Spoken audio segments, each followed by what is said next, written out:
Émission spéciale en direct depuis le Mémorial de Caen, à l'occasion des concours de plaidoirie pour les droits de l'homme.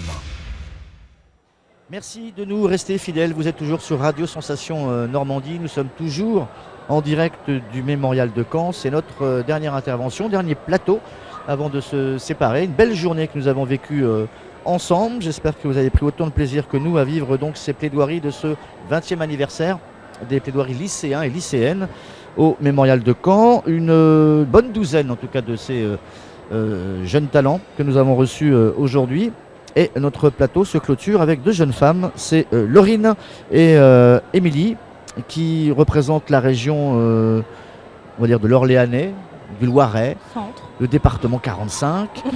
Et vous êtes du lycée d'Urzy, Ouais, c'est ça. d'accord, qui se situe à Villemandeur. Exactement. Voilà. C'est sympa Villemandeur?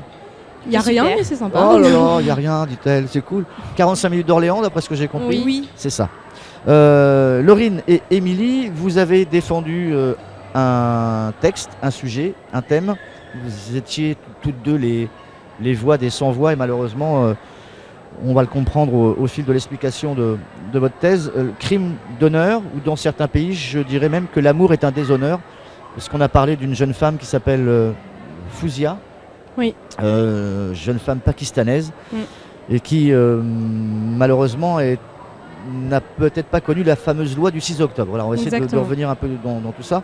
Donc, crime d'honneur, crime qui touche les femmes, pas qu'au Pakistan, dans une certaine région également, malheureusement c'est les légions courantes. Est-ce que ça a été un sujet compliqué à mettre sur pied? On vous a aidé au niveau de vos profs, etc. Et vous vous êtes décidées toutes deux en tant que femmes et jeunes femmes de dire on ne va pas rentrer dans les mêmes thèmes abordés, les migrants, etc. etc. Là, c'est vraiment quelque chose qui sort un peu de l'ordinaire. Enfin, qui est connu, mais pas assez à votre regard, quoi. Oui, on a choisi ce thème avec notre professeur. Donc c'est elle qui nous a parlé de ce concours. Donc c'est notre professeur d'histoire et géographie. Et ce thème à la base, c'est pas vraiment ce on avait choisi une cause pour les femmes, mais on savait pas exactement quoi. Et on s'est un peu documenté, on a un peu recherché et on est tombé sur l'affaire de Kandil Balok. Et ça se passe au Pakistan. Et ça nous est paru une évidence parce que Laurine est pakistanaise, du coup ça la touche personnellement. Et moi qui suis son amie depuis beaucoup d'années, ça me touche également parce que je connais sa famille et du coup je sais que c'est quelque chose. Et ça nous a paru après comme une évidence de plaider pour ça. Qu'est-ce qu'il advient du cas de Fouzia aujourd'hui? Est-ce qu'on peut suivre justement un cas qu'on défend comme ça ou c'est plus compliqué? On est scotché à l'actualité, etc. ou pas? Lorsqu'on a choisi ce sujet-là, comment ça s'est passé? On a pris un sujet, ensuite on l'a laissé de côté, on n'a pas voulu regarder ce qui se passait véritablement pour ne pas être trop affecté. Parce que l'affect marche aussi dans une plaidoirie. On y met un peu de surtout toi, on y met beaucoup de soi-même en fait dans cette chose-là. Est-ce que tu as compris tout ce que je vais te demander? Non, j'ai pas compris ce que vous m'avez dit.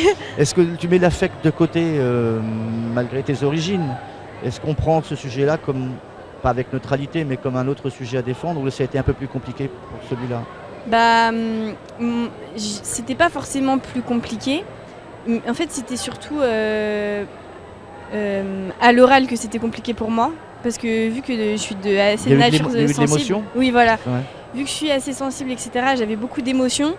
Et c'est dur en fait de réussir à rester convaincante en ayant notre sensibilité, notre émotion.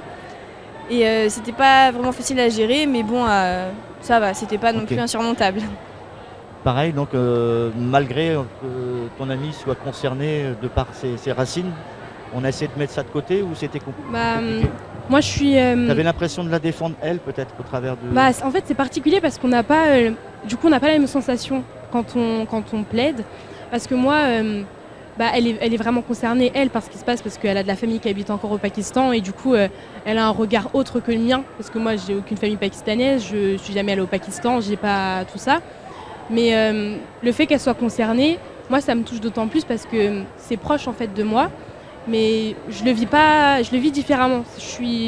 Ça m'émeut, mais j'arrive à le contrôler plus qu'elle. Parce que c'est pas le même. Et ça s'est ressenti sur la scène ou pas? Bah oui. Elle, oui, parce qu'elle a fini en pleurs, donc oui, un petit peu. Mais non, enfin, toute la plaidoirie s'est bien déroulée. Enfin, on a juste pleuré à la fin, mais sinon, c'est très bien déroulé. On revient au texte. La loi du 6 octobre, c'est quoi cette loi ? En fait, c'est une loi qui a été... En fait, il y avait déjà une loi qui interdisait ces crimes d'honneur, mais personne ne les respecte. Et du coup, le 6 octobre 2016, il y a eu encore une loi qui a durci en fait, les sanctions pour si quelqu'un effectuait des crimes d'honneur. Mais ça a durci les sanctions, mais bon, ça n'a pas changé les mentalités. C'est le Premier ministre du Pakistan ? Oui, Nawaz Sharif. Et qui n'est pas forcément suivi par le reste de l'État. Voilà, en fait, c'est la société qui est comme ça, en fait. Et du coup, même s'il y a des lois, ils ne respectent pas les lois et la société ne change pas. À travers tout ce qui est judiciaire, et du coup, c'est pour ça qu'on plaide ça, parce que c'est vraiment... C'est que même... En fait, c'est là qu'on se rend compte que même à travers les lois, si la société, elle n'en prend pas conscience, ça ne peut pas fonctionner, en fait. Donc, alors, si cette loi-là...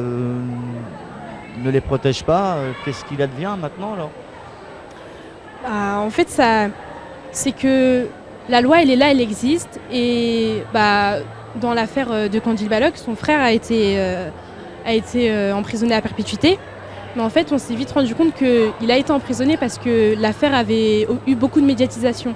Parce que c'était pas une célébrité, mais elle a été connue sur les réseaux sociaux. Et du coup, nous, on a pensé à toutes ces femmes qui ont subi la même chose, mais qui ne sont pas connues et donc ne peuvent pas avoir de justice entre eux.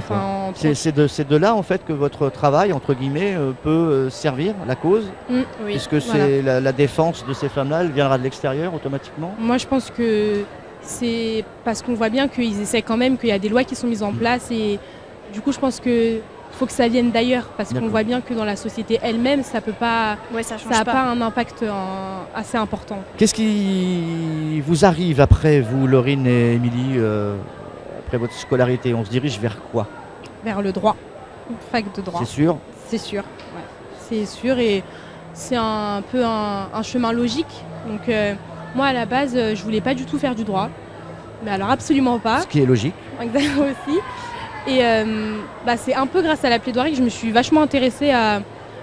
En fait, c'est là qu'on se rend compte que c'est important de défendre les autres, parce qu'il y a plein de personnes dans le monde qui peuvent pas le faire, et même si c'est pas... Enfin, être avocat, par exemple, je sais pas encore ce que je vais faire dans le droit, mais si j'étais menée à faire avocate, ce serait pas forcément les mêmes causes, les mêmes décisions, mais ça revient toujours au même principe, c'est qu'il faut défendre les autres parce que c'est important, en fait. D'accord. Laurine ? Moi aussi, je veux faire du droit, mais moi, par contre, ça fait très longtemps que je veux en faire. Et en fait, ce concours, pour moi, c'était l'opportunité de voir d'un peu plus près à quoi ça ressemblait, parce qu'en fait, je veux faire avocate. Et du coup, pour moi, c'est vraiment l'opportunité de voir à quoi ça ressemble une plaidoirie. Bon, même si ce ne sera pas vraiment dans le même contexte. Et du coup, voilà, c'est une expérience qui me sert beaucoup. Chers maîtres, toutes les deux, merci d'avoir accepté notre invitation. Vous étiez nos dernières invitées pour ce joli moment passé au Mémorial de Caen. On espère le meilleur pour la suite de vos aventures. Merci à vous. Merci.